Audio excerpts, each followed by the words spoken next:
à 25 ans et avec la lettre de liberté en poche, en d'autres temps, il aurait signé pour qui il voulait et au prix qu'il voulait.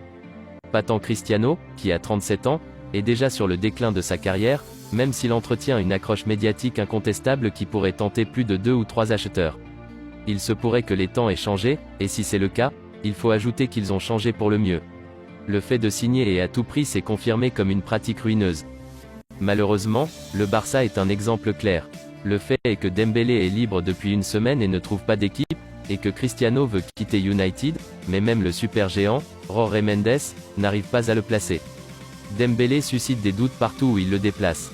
Blessure, indiscipline certaine, son représentant, et sa performance au Barça, mauvaise pour ne pas dire terrible.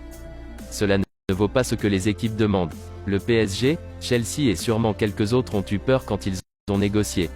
Et le Barça s'est planté dans des chiffres qui sont loin de ce qu'il a gagné. C'est à prendre ou à laisser. Même s'il se demande peut-être, si laisser partir un gars qui n'a fait que vous créer des problèmes, et dont personne ne veut rien savoir est un risque acceptable. La possible signature de Cristiano au Barça est autre chose, cela ne peut même pas être interprété plus que comme une blague de mauvais goût. Alors que Laporta envisage sa signature, à 37 ans et un gros salaire, en plus un joueur qui ne sera pas gratuite, après avoir laissé Messi s'échapper gratuitement à 34 ans. Nico ne veut pas être un second choix au Barça, affirme le média catalan Sport. Le jeune espoir espagnol formé à la Masia veut jouer pour progresser, et ne se sent pas importante au Barça, notamment après l'arrivée de Franck-Yannick Kessié, présenté hier au Camp Nou. Il est vrai que si Nico a pris part à 38 rencontres toutes compétitions confondues avec les Blaugrana l'an dernier, le milieu de 20 ans a perdu du temps-jeu depuis l'arrivée de Xavi sur le banc. Pourtant, le coach catalan s'opposerait catégoriquement à un départ, et ne serait pas très emballé à l'idée de voir partir son joueur en prêt, même sans option d'achat. Xavi veut avoir une doublure à chaque poste et compte sur Nico pour entrer dans la rotation, un rôle qui ne conviendrait pas à Nico. Jorge Mendes, l'agent de l'international espoir espagnol, lui chercherait déjà une porte de sortie. Nous avons fait une offre pour le joueur, nous attendons la réponse, on verra si elle est positive, a indiqué Laporta jeudi lors de la présentation du défenseur central danois, Andreas Christensen, nouvelle recrue du Barça.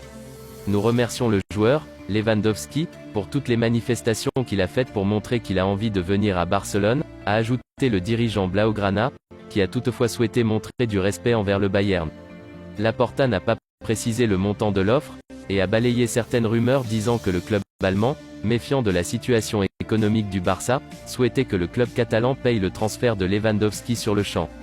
Je n'y crois, je crois que ce sont des informations venues d'un message et ça a été une blague, ça ne vient pas du Bayern, a glissé Laporta.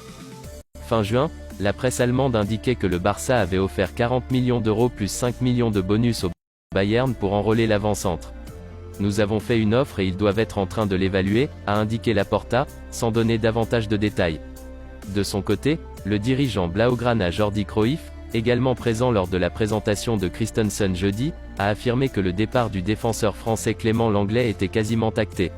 Nous sommes tout près d'un départ, cela sera annoncé quand ce sera officiel, a indiqué Cruyff.